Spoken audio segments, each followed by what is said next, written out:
बिस्मिल्लाहिर्रहमानिर्रहीम। अस्सलाम वालेकुम। 29 दिसंबर 2020 बरोज़ मंगल। ये दिन पीडीएम के लिए पिछले 2.5 साल का सबसे भारी दिन था। एक ऐसा दिन जब ख़ास तौर पे मुस्लिम लीग नून और जमीयत उलमा इस्लाम फजलुर रहमान ग्रुप के लिए इंतहाई ख़तरनाक था। दोनों के लिए बड़ी ख़बरें आईं और पीपल्स पार्टी के लिए बहरहाल एक अच्छा दिन था। पीपल्स पार्टी तौक़ुआत पे पूरी उतरी, बहुत सारे लोगों की, बहुत से इदारों की, बहुत सारी शख्सियात की उम्मीदों पर पूरी उतरी और पीपल्स पार्टी ने एक कड़वा घूंट जो भरना था, आज वो कड़वा घूंट भर लिया है। आने वाले दिनों में लगता है कि जो अक्सर ऐसे होता है ना कि आप जब बीमार होते हैं तो आपको जब कोई कड़वा सिरप पीना पड़ता है तो आप कहते हैं ये कड़वा सिरप पी के और हम सेहतयाब हो जाएंगे और हमारी सेहत के लिए बेहतर होगा। तो आज जो कड़वा घूंट भरा है पीपल्स पार्टी ने, लगता यह है कि इसमें कुछ ना कुछ उनके लिए आसानियाँ ज़रूर पैदा होंगी, उनको कुछ ना कुछ इससे शिफा ज़रूर मिलेगी। खैर, आज का दिन सबसे बड़ी खबर तो अब ये बन गई है जो ख्वाजा आसिफ की गिरफ्तारी की गई है। अभी सिर्फ मैं आपको जल्दी जल्दी बताऊंगा कि हुआ क्या क्या है।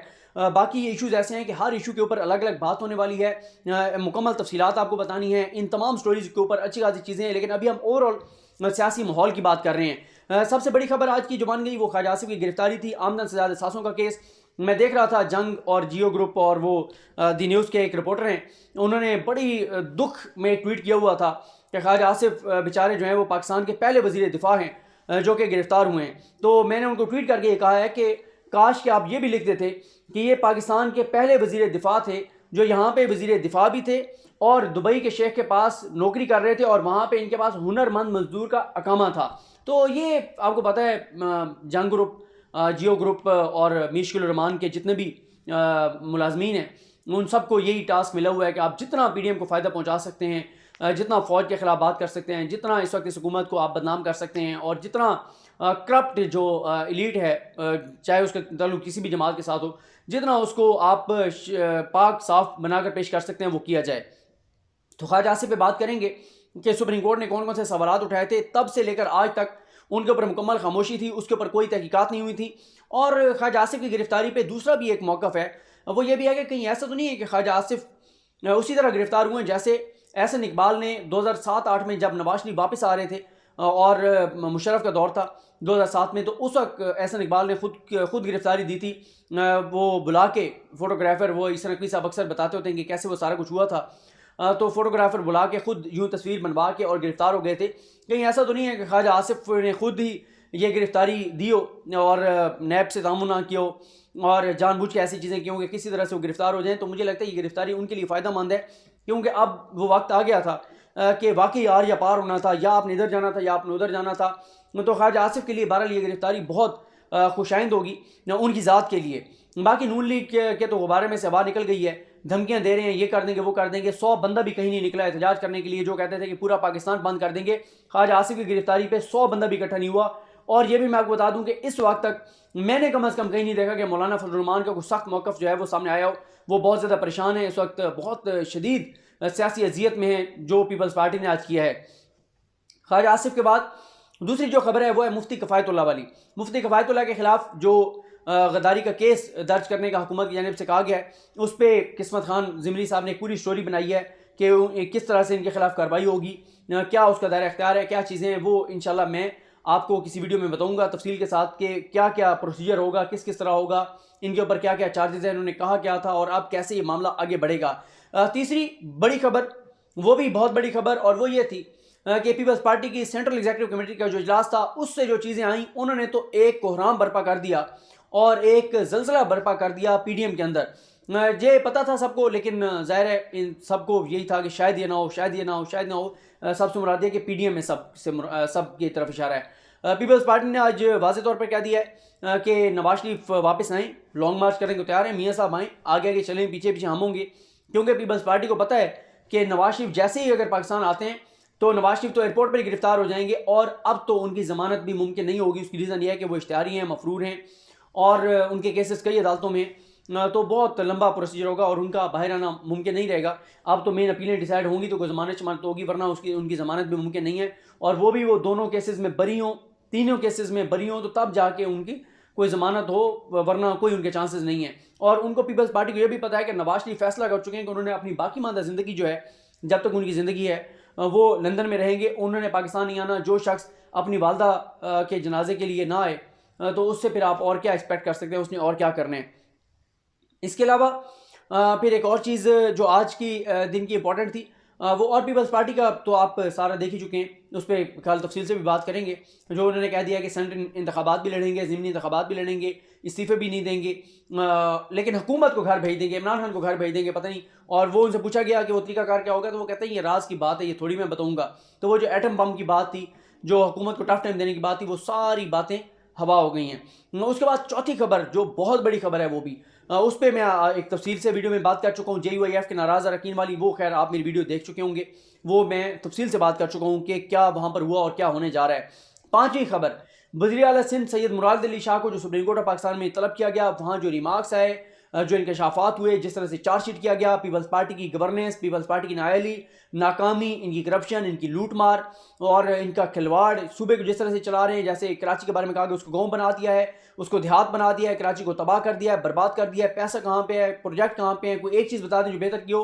वो सारी चीज़ें जो इस वक्त बड़ी इनके लिए, इनके सियासी बहने के लिए डेंजरस हैं, कि वो बिलावल भुट्टो जो सिंध से आकर यहाँ पर पंजाब को फतह करना चाहते हैं, KPK को फतह करना चाहते हैं, जो लोगों को कह रहे हैं मुझे वज़ीर-ए-आज़म बनाएं, उनके सूबे का जो दारुल हुकूमत है कराची, वहाँ की हालत ज़ार पे जो सुप्रीम कोर्ट के रिमार्क्स थे चीफ जस्टिस पाकिस्तान के, वो पूरी चार्जशीट थी। मरियम सफदर साहिबा पिछले दिनों चीफ जस्टिस पाकिस्तान के रिमार्क्स का हवाला देकर कह रही थी, अब तो चीफ जस्टिस पाकिस्तान ने भी कह दिया है वो सुनामी प्रोजेक्ट वाला, तो आप काश कि वो इन रिमार्क्स का भी हवाला दें ताकि पता तो चले कि वो पीपल्स पार्टी के ऊपर भी बात करती हैं। उसके बाद एक और जो आज की आप कहेंगे बड़ी खबर है, वो है जो सुमेरा खान ने जो इंटरव्यू किया नूर दहरी का, जिसमें उसने बताया है कि किस तरह से इसराइल का वफद पाकिस्तान भी आया था नवाज शरीफ के दौर में, उसको रिसीव किया गया था और मौलाना फजल रहमान के भी राब्ते रहे इसराइलियों के साथ, क्योंकि उन्होंने यही कहा है कि मौलाना बता दें कि वो किस से मिलने जाते थे वहाँ पर, जो ये अमेरिका की जहाँ पे जो एम्बेसी है वहाँ वो किस से मिलने जाते थे। उन्होंने ढके छुपे अल्फाज में तासुर यही देने की कोशिश किया है कि वो इसराइलियों को मिलने जाते थे। उसके बाद एक मुलाकात इमरान खान साहब की दो अहम शख्सियात के साथ, वज़ीर दाखिला और वज़ीर दिफा परवेज़ खटक साहब और शेख रशीद साहब। उस मुलाकात के बारे में काबीना के कई अरकान भी बेखबर हैं, किसी को कुछ पता नहीं है, सब अंदाज़ा लगा रहे हैं और अंदाज़ा यही है कि ये दोनों इस वक्त बहुत इंपॉर्टेंट हैं। एक फ़ौज से मुतल्लिक़ है, एक ज़ाहिर वज़ारत दाखिला, आपको पता है, मैं एक आपको वीडियो में बता चुका हूँ तफसील के साथ कि उसमें क्या क्या चीज़ें हैं। तो इसको ये कहा जा रहा है कि आज की जो गिरफ्तारी है ख्वाजा आसिफ की, ये नुक्ता आगाज़ है, इख्तिताम नहीं है। ख्वाजा आसिफ के बाद मुफ्ती किफ़ायतुल्लाह की गिरफ्तारी, और सबसे बढ़कर इस वक्त हुकूमत की तमाम तर तोपों का जो रुख है वो मौलाना फजल रहमान की तरफ है। उनके जो असासे सामने हैं, जो जदादें सामने आई हैं, जो करप्शन, जो लूट मार मुबैना तौर पर, जो उनके मदारिस की फंडिंग है, मदारिस की रजिस्ट्रेशन है, जो उनकी धमकियाँ हैं, इदारों के खिलाफ जो चीज़ें हैं, जो ज़मीनें हैं, और ये सारी चीज़ों पर ये कोशिश की जा रही है कि इनके ऊपर केस आगे बढ़े और मौलाना फजल रहमान को गिरफ़्तार किया जाए, और ताकि इनके केसेस भी आगे बढ़ें, क्योंकि वो धमकियां बहुत ज़्यादा दे रहे हैं कि हम GHQ की तरफ जाएंगे, कोर कमांडर के घर जाएंगे, ये कर देंगे, वो कर देंगे। तो ये भी एक आज ये जो मुलाकात थी, इस मुलाकात को इस वक्त सबसे ज़्यादा अहमियत दी जा रही है। देखते हैं कि इस मुलाकात के बाद क्या चीज़ें सामने आती हैं, क्योंकि इस वक्त शेख रशीद साहब जो हैं वो बहुत जो है वो आप समझें इंपॉर्टेंट मिनिस्टर हैं गिरफ्तारियों के हवाले से, क्योंकि FI उनके अंडर है और साइबर क्राइम हो, FI के दीगर जो मुकदमात हों, सेक्रेटरी दाखिला उनके मातहत हैं। सेक्रेटरी दाखिला की मंजूरी से ही जो है वो गद्दारी के और इस तरह के केसेस जो हैं वो बन सकते हैं और बनाए जाएंगे। उसके बाद आठवीं जो खबर है वो है जो प्राइम मिनिस्टर पाकिस्तान इमरान खान साहब का आज बयान सामने आया, जिसमें उन्होंने कहा है कि जैसे ये इस्तीफ़े देंगे तो इनके इस्तीफ़े आधे घंटे के अंदर अंदर कबूल किए जाएंगे, मंजूर किए जाएंगे। तो ये एक मामला जो है वो बहुत इम्पॉर्टेंट है। उसके बाद से भी PDM की परेशानी बहुत ज़्यादा है कि इमरान खान जो है वो दिन ब दिन मज़ीद शिद्दत के साथ, इन्होंने इमरान खान पर हमला करना था, ये आप अपना दिफा कर रहे हैं, इमरान खान आप इन पे अटैक कर रहे हैं। इमरान खान तो इनको बार बार कह रहे हैं, और इमरान खान ने अपने जो लोग उनके TV चैनल्स पर जाते हैं उनको कहा है कि आप बार बार जाकर कहें कि इस्तीफ़े कहाँ हैं, इस्तीफ़े, हमें इस्तीफ़े चाहिए आपके, आप दें इस्तीफ़े। और 31 दिसंबर इंपॉर्टेंट है, कल आज या कल में पता चल जाएगा कि इनके दो जो अरकान हैं वो जाके स्पीकर के सामने जो है वो एतराफ़ करते हैं या नहीं करते इस्तीफ़ों के हवाले से, क्योंकि मरीम तो कह चुके हैं कि आप जाकर और एतराफ़ करें। और बाकी जो 9वां पॉइंट था वो मैं आपको 7वें पॉइंट में बता चुका हूँ गिरफ्तारियों के हवाले से।